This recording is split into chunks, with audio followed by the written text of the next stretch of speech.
This is Colin Digits. I'm here with the DigitsClub. Mirko from UNIX Gaming has joined us.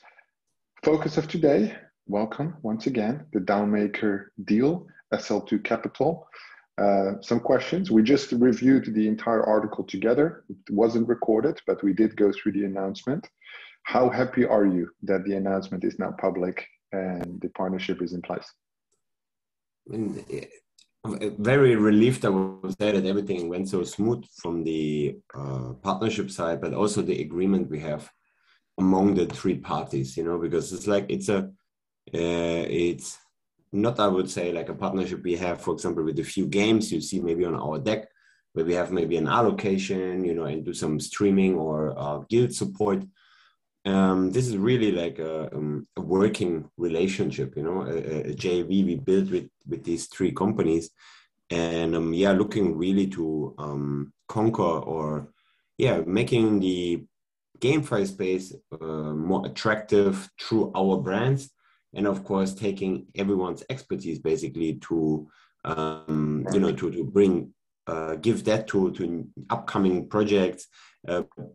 Projects who come to the market. So it was super important for us, because also, if you are a new project, right, then they will ask, what have you launched before? What is your expertise? And it makes our life easier, because we said, like, Downmaker, then SL2 and UNIX Gaming. So it's like we don't need to prove ourselves like a complete startup and doing something new or having new features. No, it's more about really bundle trust into a brand, and then going to the market and giving the confidence to, first of all, investors, but also to projects who will launch on the final round. Right, awesome. And when you say it's more of a JV, I assume that everybody here is familiar with Downmaker. If you're not, the biggest launchpad based on market cap. They have launched dozens upon dozens and dozens of projects in all kinds of different niches, right? It's not only gaming, they also do different protocols. In regard to SLT Capital, could you give us a small rundown of what that company actually does? SL2 is basically a venture capitalist, but what they do is not really just investing. So this is a very, very active investor, So if you have SL2 on your board, is really, or you let them in, it's either about advisory, building the connections, the network, maybe for exchanges, for any kind of blockchain development, tech-wise. SL2 is also, part of SL2 is, for example, David Atkinson, who is co-founder of HoloChain, who is really have a large technical portfolio and always really working on improving on technical solutions, like smart contracts or any sort of that. Then also SL2 is also with Terra Virtua. It's also partly they are actually developing games as well. So this is very like a multi company, with a lot of different skill sets. And this is really like, I think, where we really have for every project, we have the needs, to fulfill, because might be you have the best game developers. Yeah, maybe you have, but not the best, for example, crypto knowledge or crypto technology or developers. So there's always something we in our, as final round with our three partners, or with Downmaker, SL2 and UNIX, what we always can plug in. And this is, I think, a very powerful tool. And you feel usually like what we get the feedback, and we have like large games signed up, and even you think, okay, there's a large game, let's say, let's call it Shrapnel, for example, and they're huge, and they're gonna be definitely one major title for 2022 and 23, but they also still have gaps or where we can fit in, and it's not only about the launch, so it's really something. And being involved as Downmaker, SL2 and UNIX Gaming in the process by going to the market gives actually also more confidence in us that we can say, okay, it's not only just allocation re-raise. We standing behind that with the brand, you know, we will be, of course, more specific, maybe in details, what we have done with the games. If you see, for example, DAO Maker, you see some games they're incubated, or they help them completely to build up and go into the market. So right. And even our interest to make it successful is even higher. So, and this is now not only from a single party, now it's from 3 parties that we are basically standing behind it with our name and with the quality, what we deliver basically on a day-to-day basis, but now also bring our expertise and knowledge and skill set and tech set into future games.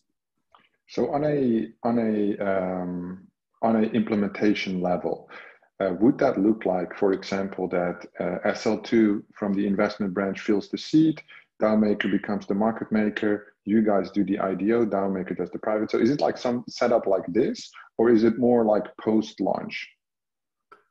It's really depends on what everyone wants, really. Like, I mean, sometimes you know, the investment seed round, private round, we as UNIX, we have also an investment arm.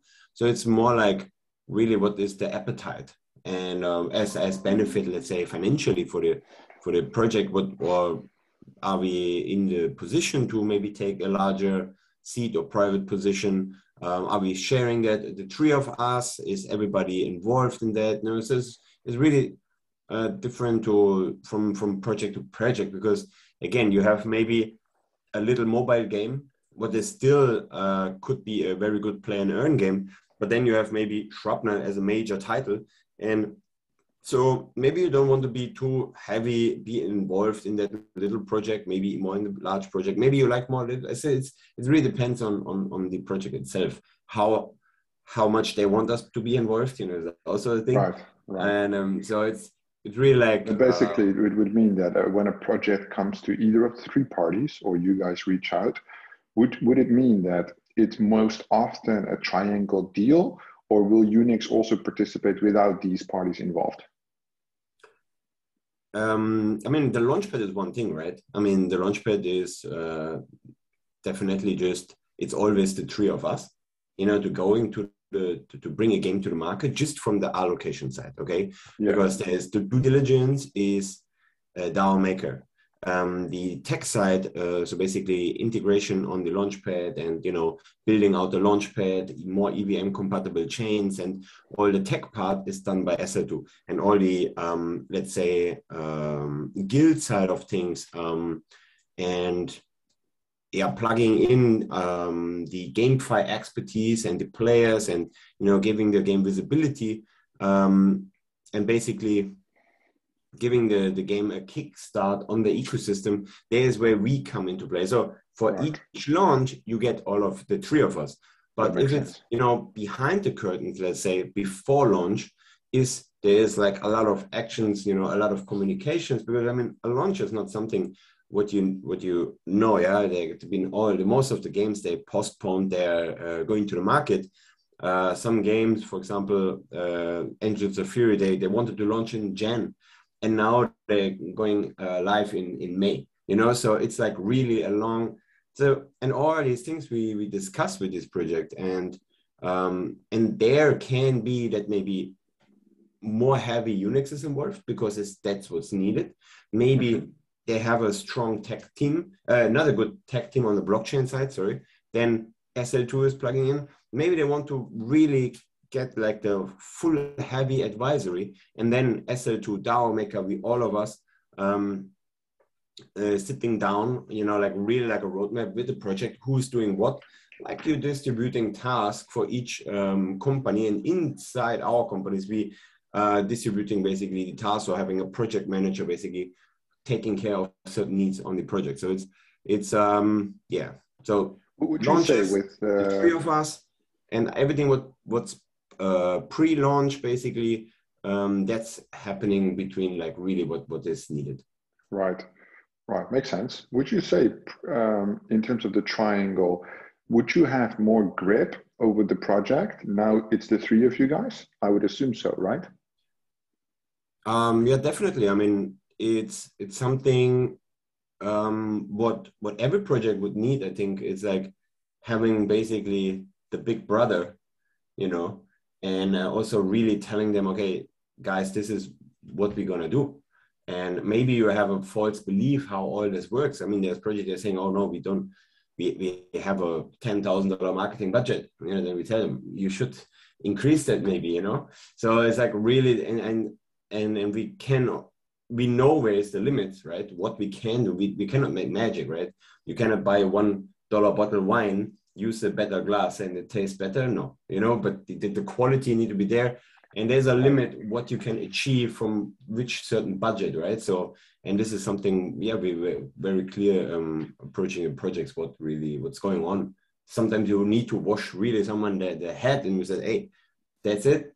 You need an exchange. That's the, you know, and it's really not like, ooh, getting more and more projects on board, just launching. No, because it's really, yeah, it's sorting really out quality and adding our final note basically as a component from the three of us. I think as well, if you're in the investment side on the project yourself, more heavy perhaps, then obviously you want to see the project all the way through. And there's no use in just launching as many projects as possible if all your investments turn to shit at the end of the day, right? Or Yeah, potentially not supported as well as they could have been. Yeah, I think, you know, if crypto wouldn't be too much focused on who you know or what was a tier one VC or not, you know, because this plays a role in crypto, but I think from tech and knowledge, we could even launch just the three of us, a lot of projects without even doing a large, or let's say with the funding, you know, from our three projects. But of course, they want to have also partners involved. Let's say if like they could maybe have a tier one VC on deck who give them more trust. What I'm not saying that we don't provide enough trust, but you know, there is kind of this in crypto, you know, oh, they're involved, you know, let's say A16Z is on your deck, then you have a very nice partner behind it. And even he's doing anything, the name itself sells, you know. Yeah, reputation. And this is something what we, in the Launchpad league, I would say we established that, you know, with our maker. But now just purely just enough for games and projects that DAO Maker, UNIX Gaming SL2 would be launching, maybe a DigitsClub, you know, maybe it's not enough, you know what I mean? Like, because of the hierarchy of VCs and how the basically people set up to invest. I mean, with time, I think that reputation will grow, right? The more projects you launch, the more established you get. One perhaps specific question. When you mentioned DAO Maker takes care of the due diligence part, right? In terms of due diligence, what is it specifically that they look at when they cover the project? Is it just doxing the team, doing the legal part, or do they run through the tokenomics? Yeah, it's I mean, team and legal, I think there's nothing really what I mean by due diligence, because this is standard, right? You cannot, without a contract or without the things are legal. So this is a standard process anyway. But what I mean by that is like, you know, a game can maybe have not, let's say, so what is the goal for a Launchpad?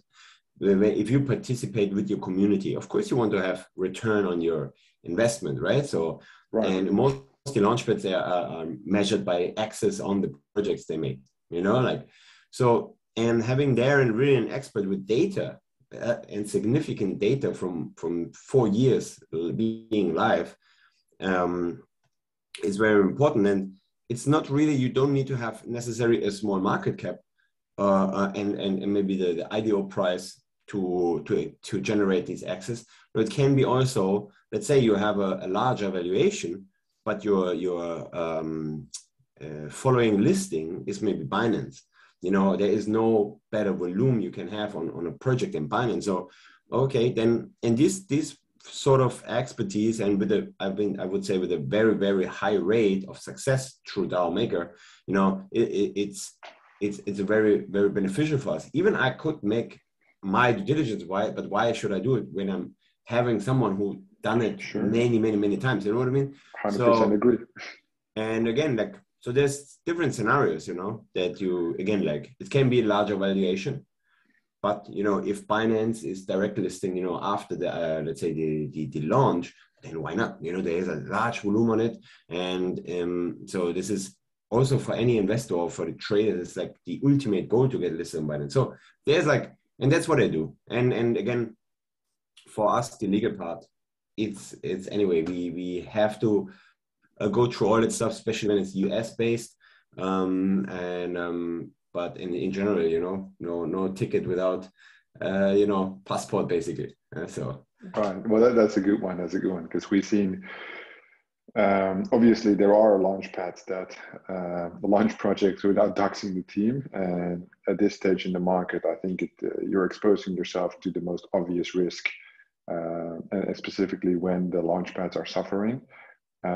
It might not be as of a good idea in general. In terms of token devaluation, I have quite an interesting question that keeps coming back.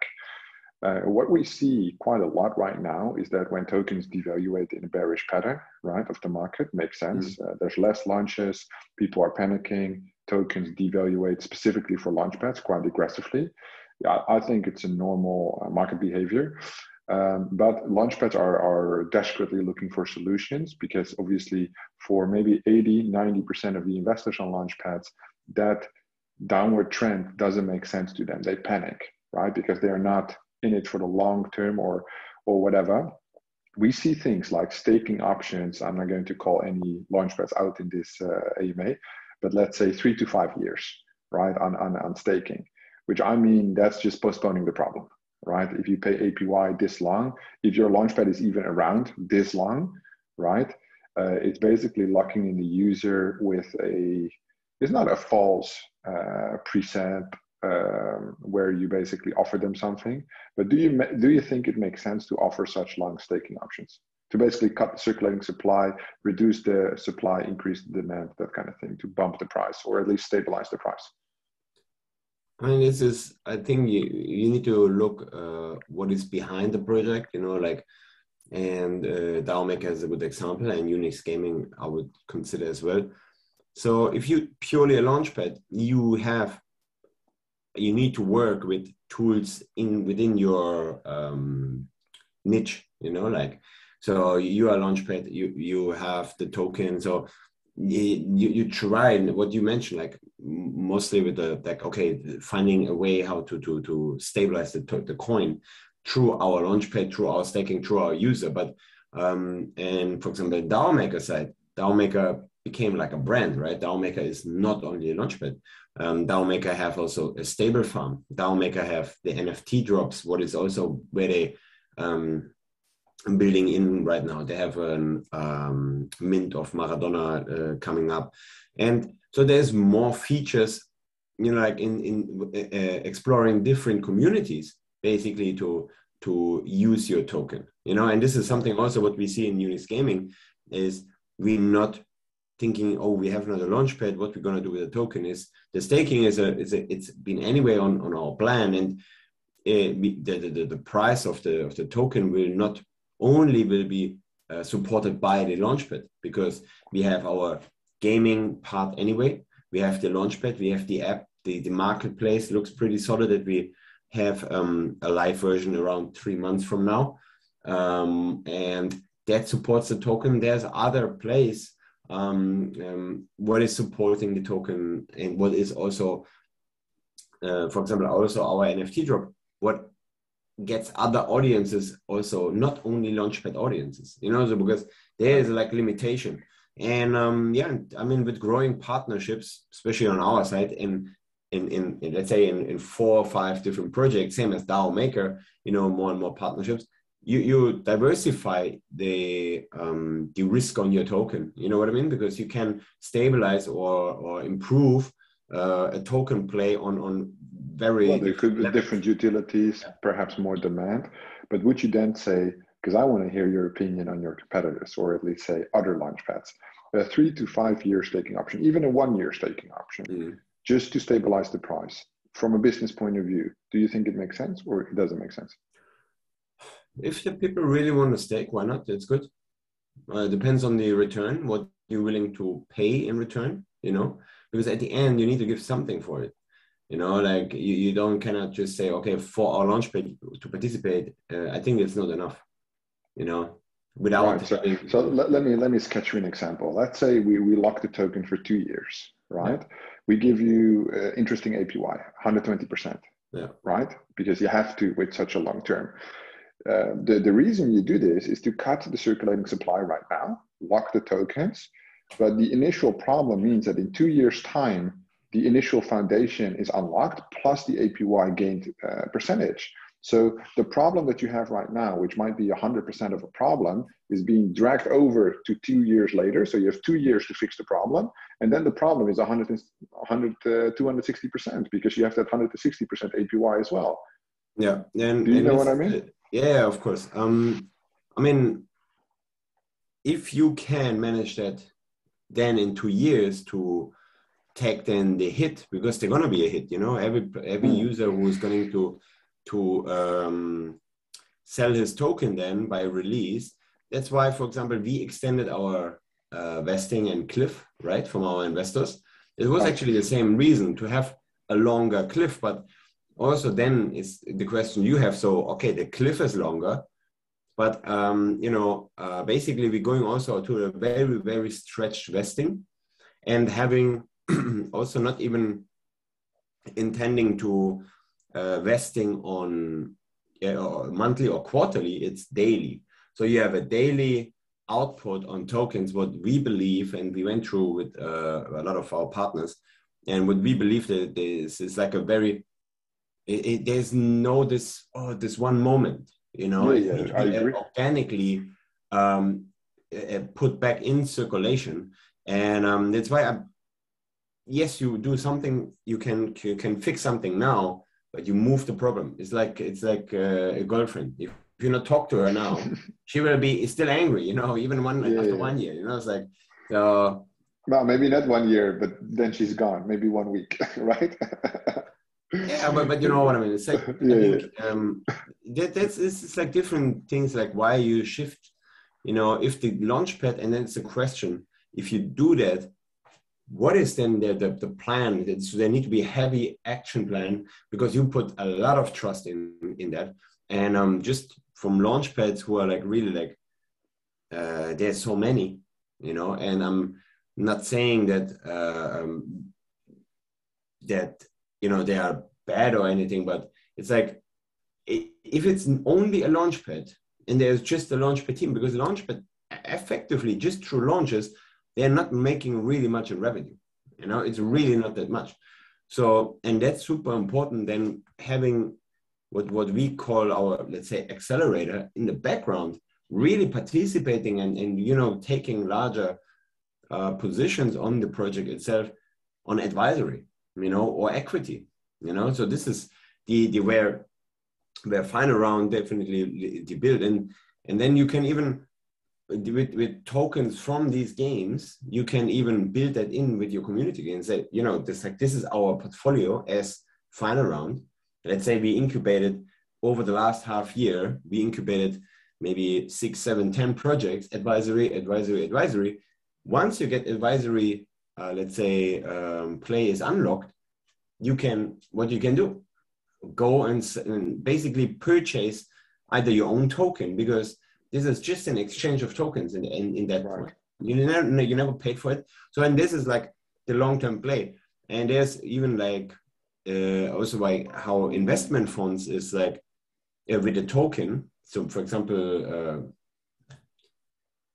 it's another guild.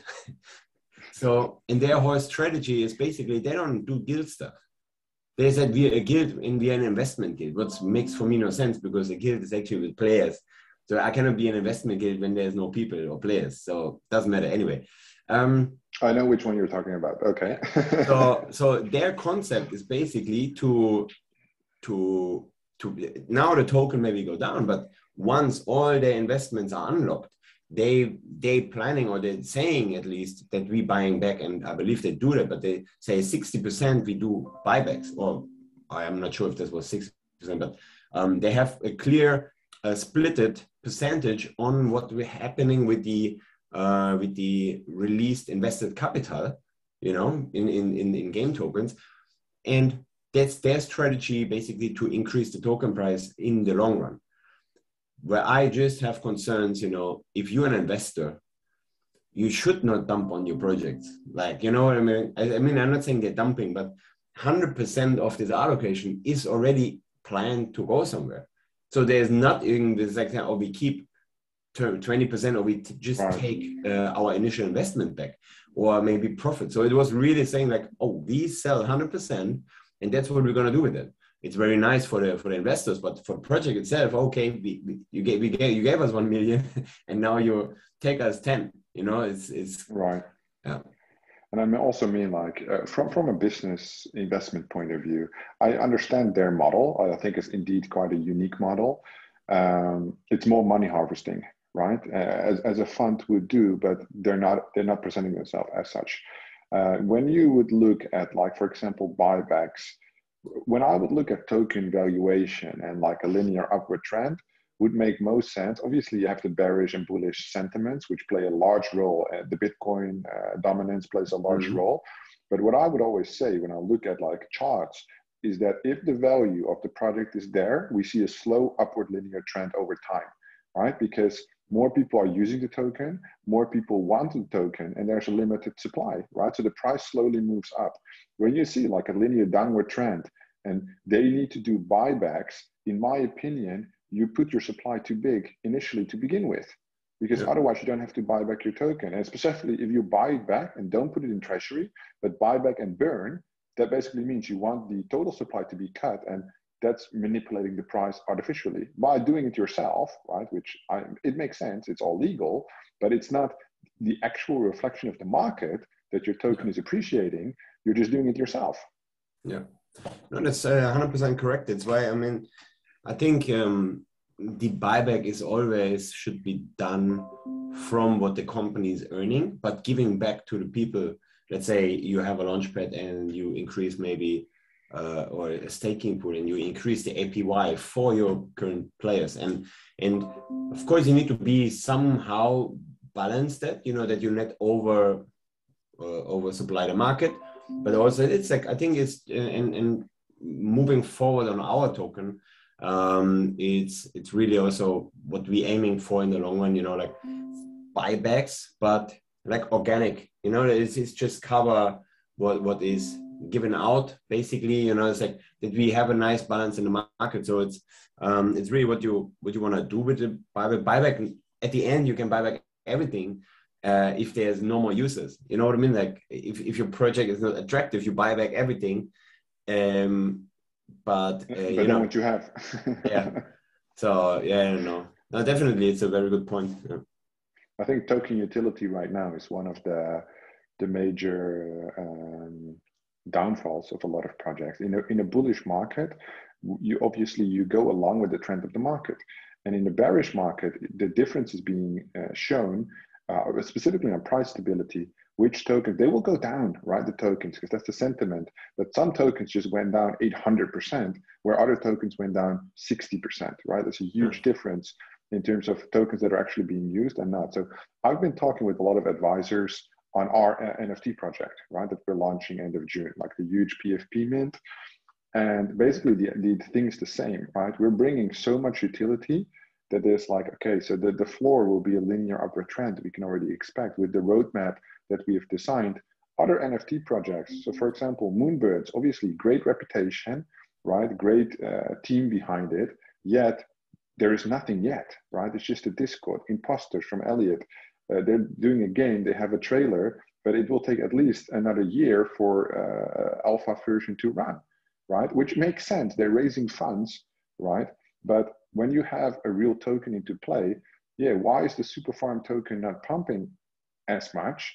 Because Superfarm, as an NFT marketplace, they only launched like 3 projects, right? And compared to other things, yeah, they might take time because they're developing stuff, but didn't you launch your token too early, right? Or didn't you do too short of a vesting period? You can learn from it. I mean, like you guys changed the vesting, which I appreciate that when I asked you, you said you changed the vesting, but initial investors were given the option to get bought out, That was correct, right? Yeah. Because otherwise, I think it's a scumbag move to change the vesting, and basically because the investors expected that pattern, right? They made their choice. So if you would say, I think we spoke with Firestarter Launchpad the other day, and they said in their agreement they're going to put that projects cannot change their vesting without basically the investors in some form agreeing with it, right? Because let's say it depends where it is. If you change your cliff from 2 months to 3 months, it is what it is. But you could change it from 2 to 20 months if you wanted to. Yeah, exactly. And I mean, this is at the end, you know, we are the company and people put trust in a startup, you know. So it's like you're investing in something you believe in. That's if you come from a traditional, so Shark Tanks, you know, you have a good project, but it's not yet live, but you have maybe the concept, a few sales, blah, blah, blah.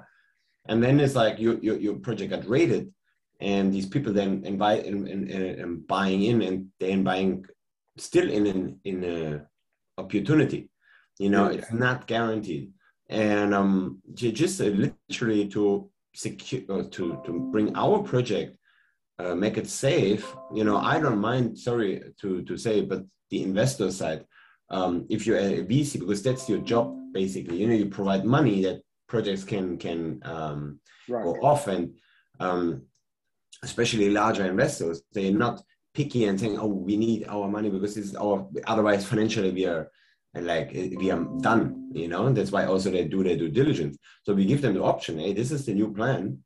You can take it, and if not, we will buy you off. And that's always been something what you need to have as a project. Don't lock yourself up. You know, it's your project, right?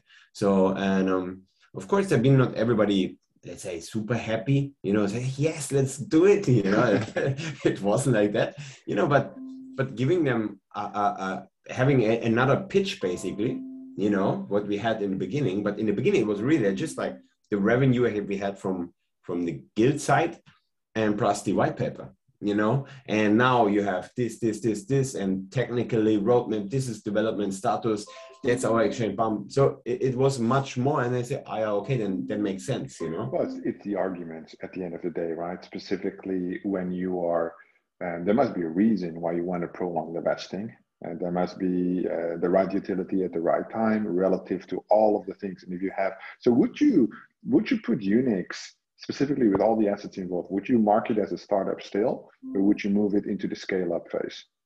No, scale up.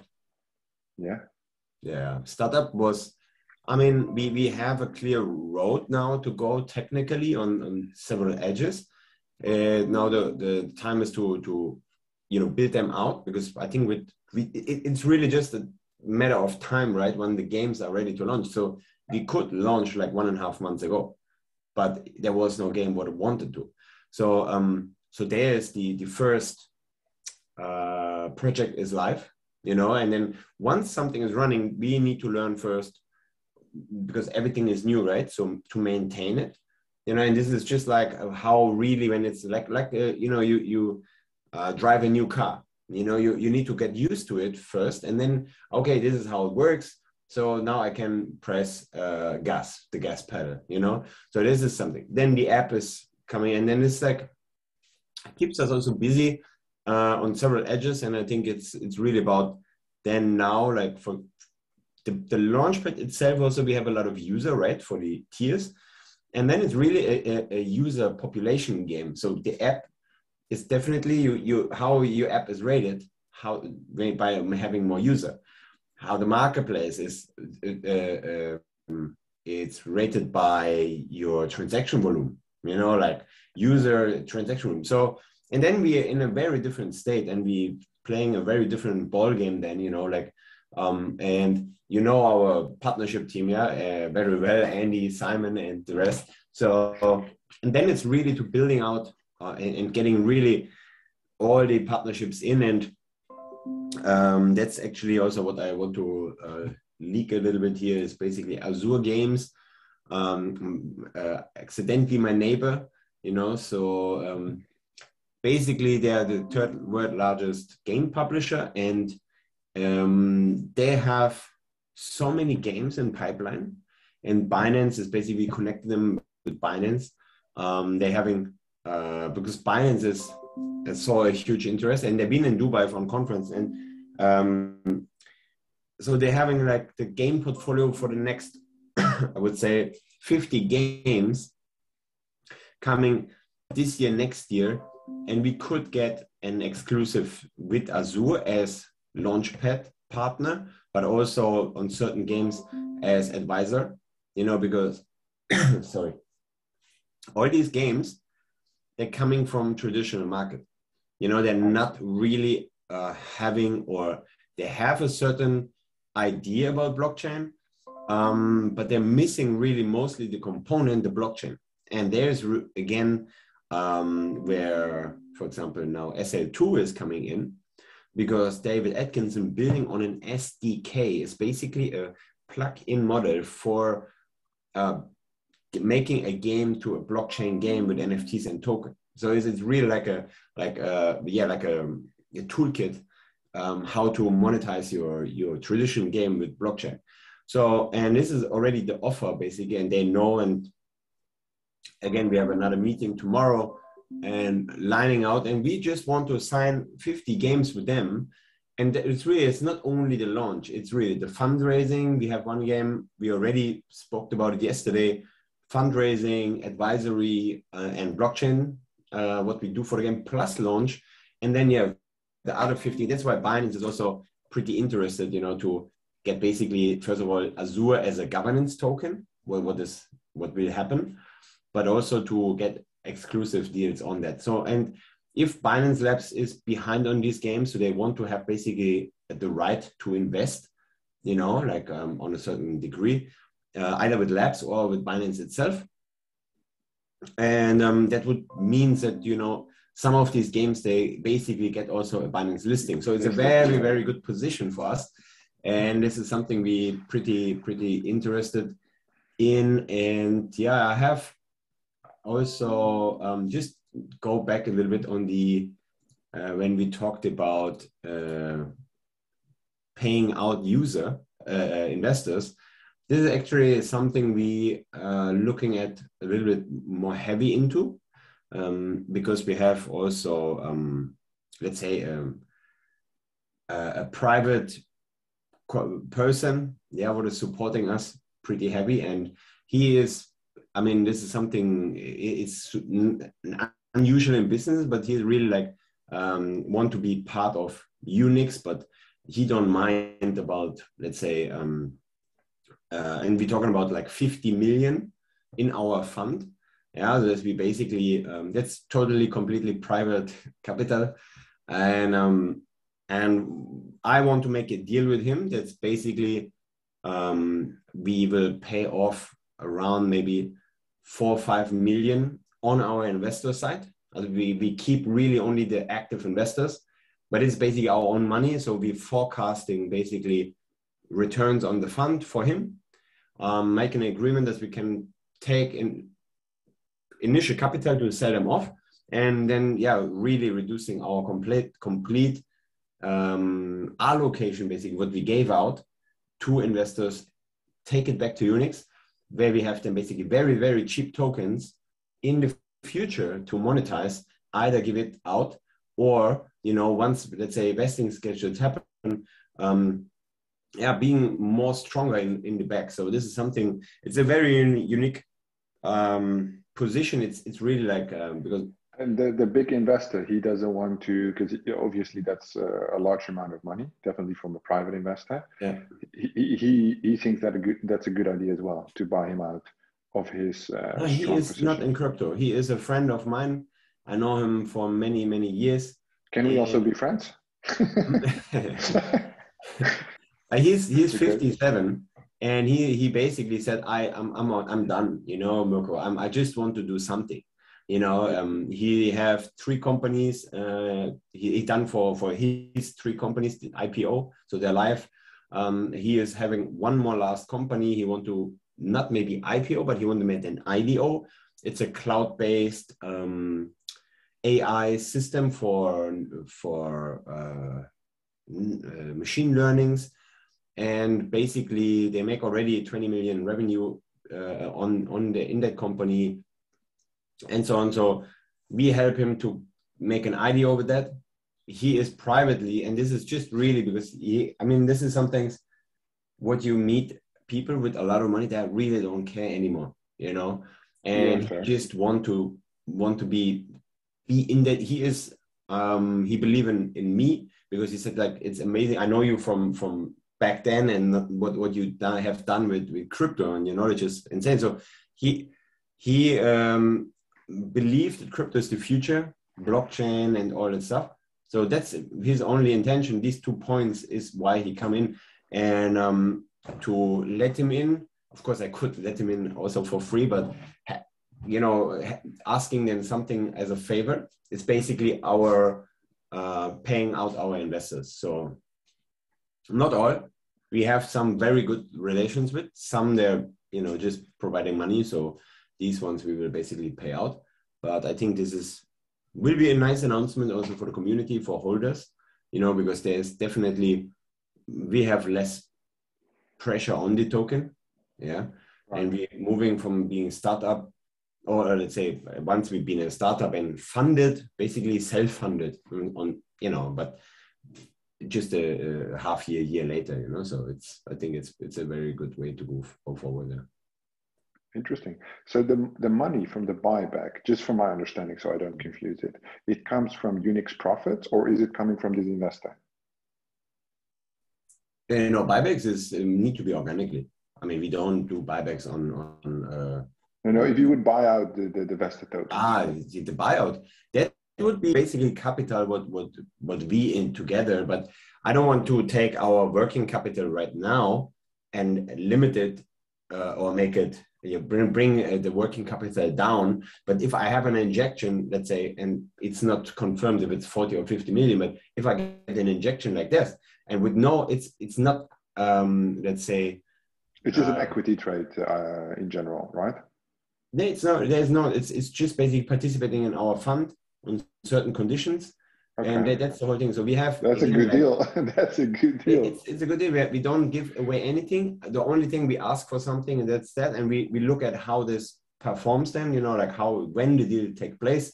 Yeah. It can be more serious conversations in beginning of June.